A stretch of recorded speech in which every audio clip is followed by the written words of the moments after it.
Study IQ IAS, अब तैयारी हुई affordable. Hello friends, welcome to our session. मेरा नाम अंकित तिवारी और हमने जो CSAT in 10 minute series start की है फॉर प्रीलिम्स 2024, उसका आज लेक्चर नंबर 4 है। हम क्या कर रहे हैं इस सीरीज में? 10 मिनट के अंदर में एक कंसेप्ट समझना और उस कंसेप्ट पे क्वेश्चन सॉल्व करना। क्योंकि याद रखिएगा, यूपीएससी में क्वेश्चंस भले ही रिपीट ना हो, बट कंसेप्ट्स आर लिमिटेड। वही घिसे पिटे कंसेप्ट्स नए नए क्वेश्चन के फॉर्म में रिपीट होते जाते हैं और कहीं ना कहीं हमारा पूरा फोकस होता है क्वेश्चन सॉल्व करने का।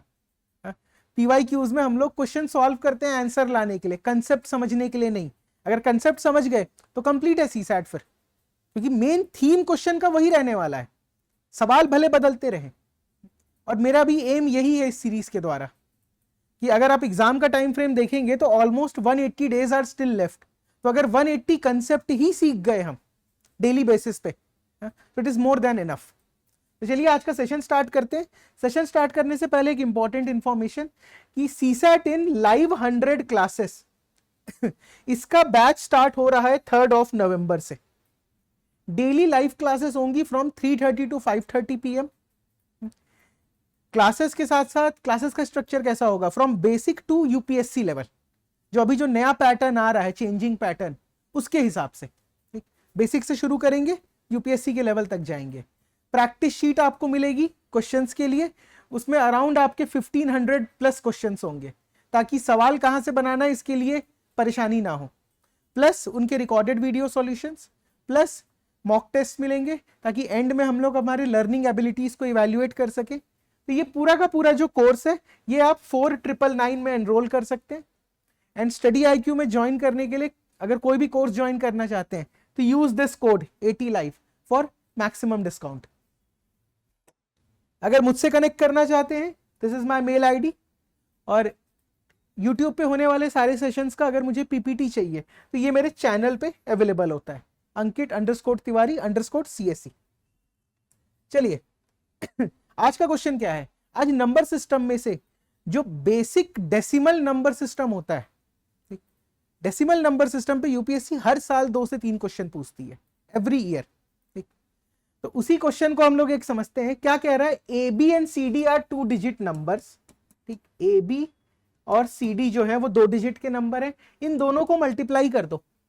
ठीक, क्या मिला? एक 3 डिजिट नंबर जिसका नाम है DEF। अब इस DEF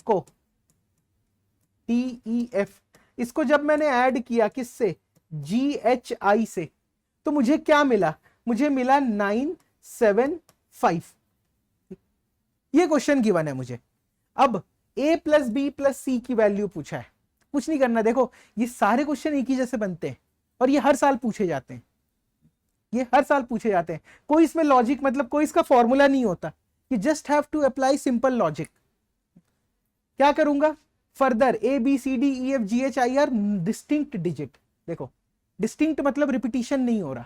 अब सबसे पहली चीज आप ये लिखेंगे, A B C D E F G H I। कितने हो गए अल्फाबेट्स? 1 2 3 4 5 6 7 8 9।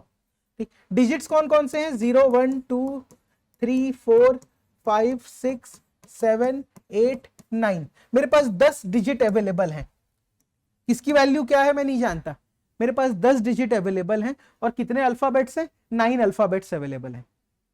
अब यूज करते हैं क्वेश्चन की इंफॉर्मेशन को। E = 0, F = 8। भाई E की वैल्यू है 0, F की वैल्यू है 8। ठीक, ये भी गिवन है, तो E हटा दो, F हटा दो, 0 हटा दो, 8 हटा दो। ठीक, अब यहां पर लिखते हैं क्या गिवन था? DEF। इसको जब ऐड करेंगे GHI से तो क्या मिल रहा है? 975। DEF को जब GHI से आप ऐड करोगे तो आपको क्या मिलेगा? 975। यही गिवन है, DEF GHI 975। अब एक एक करके देखते हैं। F की वैल्यू कितनी है? F की वैल्यू गिवन है 8। 8 में क्या ऐड करूं कि 5 मिले? Not possible. कोई भी पॉजिटिव नंबर अगर 8 में ऐड करोगे तो 5 कभी नहीं मिलेगा। मतलब 8 + I should be equal to 15। तो यहां से मुझे I की वैल्यू क्या मिल गई? 7 लिख देता हूं। i is equals to 7। इसको भी हटा दो, इसको भी हटा दो। क्या ये चीज समझ में आई? 8 प्लस आई 15 था, तो i की वैल्यू आ गई 7। अब यहां अगर 15 आया है तो भाई एक कैरी ऊपर चला जाएगा। e की वैल्यू कितनी गिवन है? 0, तो इसको तो हटाकर 0 लिख दो। तो i प्लस 0 प्लस h कितना आ रहा है? 7। मींस 1 प्लस h, क्योंकि ये 1 है, 1 प्लस h कितना हो जाएगा? 7।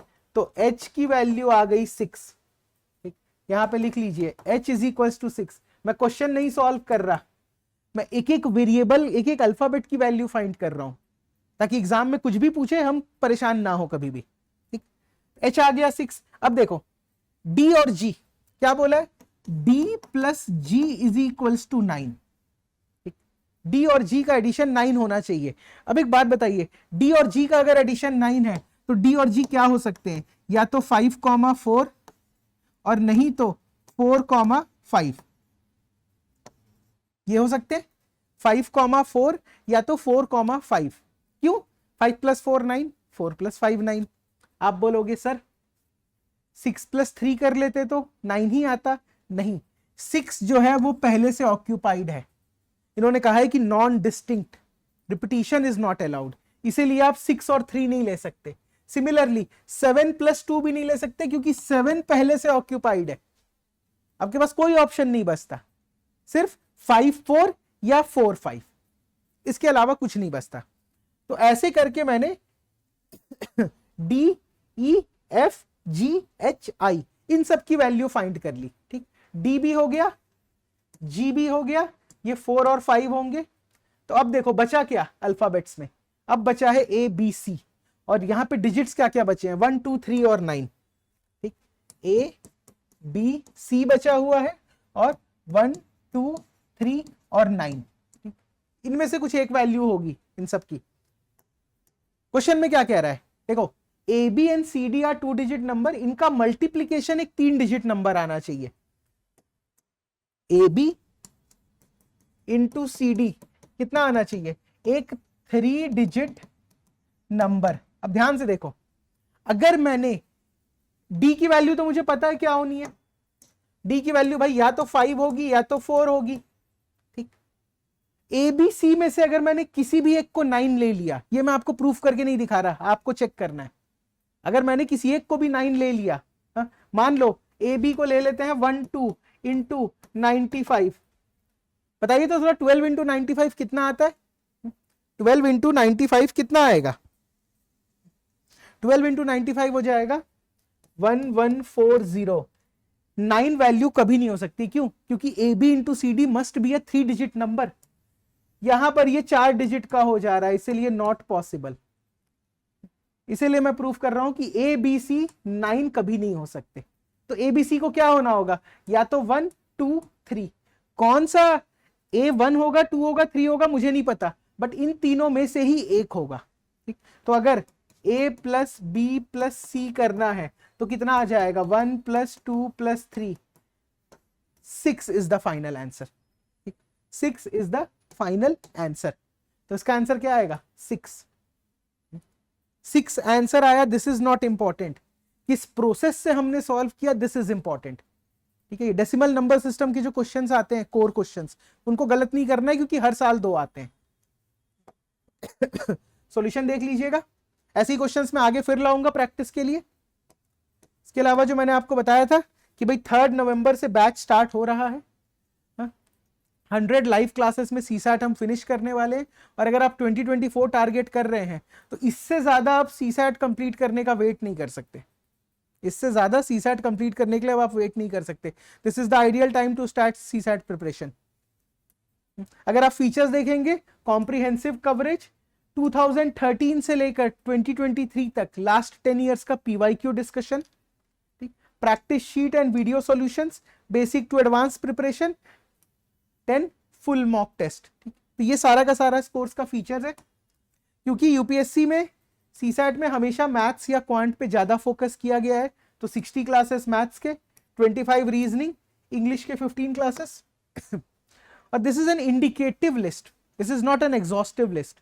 एक बेसिक सा आपको इंडिकेटिव लिस्ट दिया गया है कि अगर मैथ्स या रीजनिंग या रीडिंग कॉम्प्रिहेंशन, अगर बेसिक लेवल पे कवर करना है तो ये सारे टॉपिक्स आपको देखने होंगे, और ये सारे टॉपिक्स ही हम क्लास में पढ़ाएंगे भी। अगर सीसैट के साथ साथ we are looking for a comprehensive GS course, तो batch is P2I, prelims to interview. ठीक, अलग अलग लैंग्वेजेस में अवेलेबल है, English and Hindi. Daily classes कब से स्टार्ट हो रही हैं? Batch is closing on 31st of October। Daily live classes from 8 AM। अलग अलग मॉड्यूल्स में अवेलेबल है, 18 month validity, 30 months validity, 42 months validity, and for maximum discount use the code 80 LIFE। चलिए फिर आज का सेशन एंड करते हैं, मिलते हैं नेक्स्ट सेशन में। Thank you. Study IQ IAS, अब तैयारी हुई अफोर्डेबल।